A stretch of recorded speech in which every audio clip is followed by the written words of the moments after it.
In Matthew chapters 9 and 10, Jesus actually addresses in a section that's normally called the Limited Commission, he actually addresses the doctrine of evangelism to some extent. A lot of times when we think about Jesus and evangelism, we think about famous cases like when Jesus encounters the woman by the well, by Jacob's well, in John chapter 4.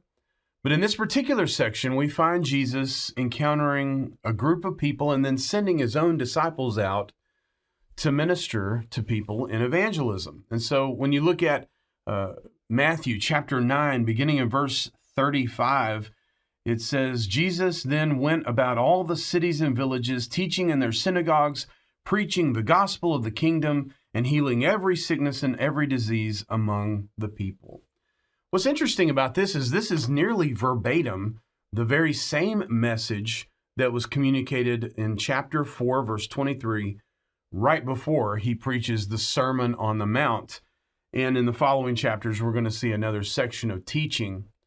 But here he's very concerned about going out and telling people about the kingdom of God and how the kingdom of God is almost right there about to invade the world through his mission. But then you notice verse 36, which is very interesting. It says, but when he saw the multitudes, he was moved with compassion for them because they were weary and scattered like sheep having no shepherd.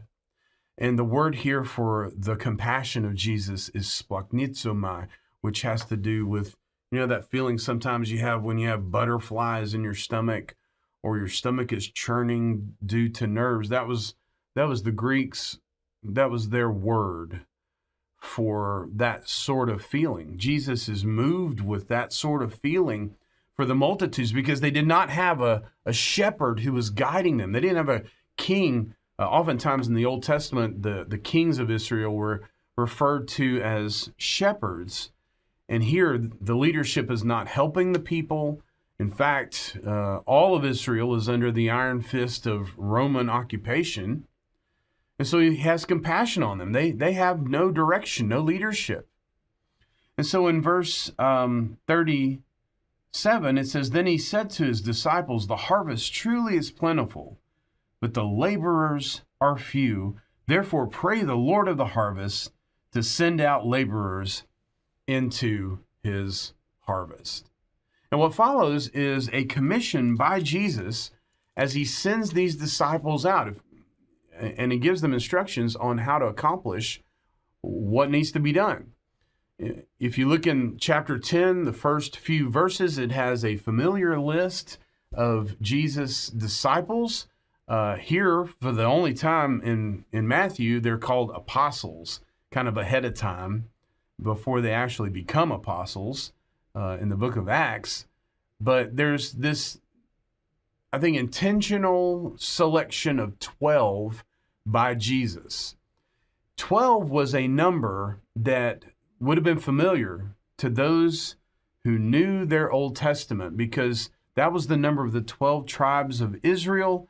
The 12 tribes of Israel were a new people who'd been created, who were then going out and changing the world. So Jesus choosing 12 apostles here, 12 disciples, apostles to be, this number 12 means there's a new people of God being created. And their mission and task is to go out into the world and to change it for the better. So in verses 5 down through verse 15, we get the travel instructions by Jesus. So as you're going out, here's how I want you to evangelize. First thing he says is where to go. Verses 5 and 6. It says, these 12 Jesus sent out and commanded them, saying, do not go into the way of the Gentiles, do not enter a city of the Samaritans, but go rather to the lost sheep of the house of Israel. So it starts within. For us, maybe that means within the church, and then it works outward. And then the second thing he commands them is what to do in mission. And in particular, it's heralding and healing. So if you go to verse 7, it says, and as you go preach, saying the kingdom of heaven is at hand, heal the sick, cleanse the lepers, raise the dead, and cast out demons. Then the third thing we would notice, beginning in verse 8 and moving through verse 10 is how to do this mission of evangelism. Simply, he says, not grandly, like a lot of times you see on television. But notice what he says. End of verse 8. He says, freely you've received, freely then you give. Provide neither gold nor silver nor copper in your money belts, nor bag for your journey, nor 2 tunics, nor sandals, nor staffs, for a worker is worthy of his food. So these are not people, we don't do evangelism in order to incur monetary wealth. Then he gives instructions on with whom to do mission. Beginning in verse 11, whatever city or town you enter, inquire who in it is worthy. Stay there till you go out, and when you go into a household, greet it. If the household is worthy, let your peace come upon it. But if it's not worthy, may your peace return to you. And so that leads then to the question of, as you evangelize, how do you handle rejection? And that's what he addresses there. He says, let your peace come upon a household that receives you, but if it's not worthy, let your peace return to you. And whoever will not receive you nor hear your words when you depart from that house or city, shake off the dust from your feet. Assuredly, I say to you, it will be more tolerable for the land of Sodom and Gomorrah in the day of judgment than for that city. So we look at these instructions, and I think there are some things we can say about this.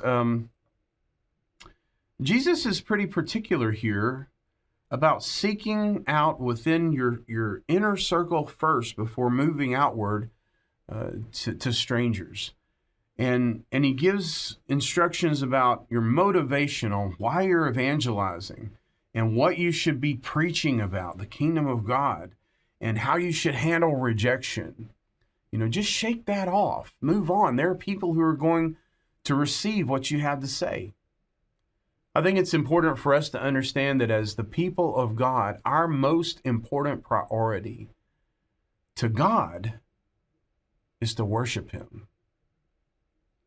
But our most important priority to people is to evangelize. And so to circle back to something Jesus says early in the Sermon on the Mount, you are the light of the world. And evangelizing people does not have to be complex or complicated. It really is as simple as sitting down with somebody at lunch and talking about life and listening to them. And as the opportunity presents itself, you can tell them about Jesus, about the kingdom of God, and how all of these things have helped you in your own life. And maybe that door will be opened where they themselves will show interest. Sometimes they won't, and you just have to shake the dust off and move on. But you are, in fact, the light of the world. And maybe we should give attention to a very simple prayer which many have prayed over the centuries. Lord, lead me to some soul today. We gather here in Jesus' name. His love is burning in our hearts like living flame.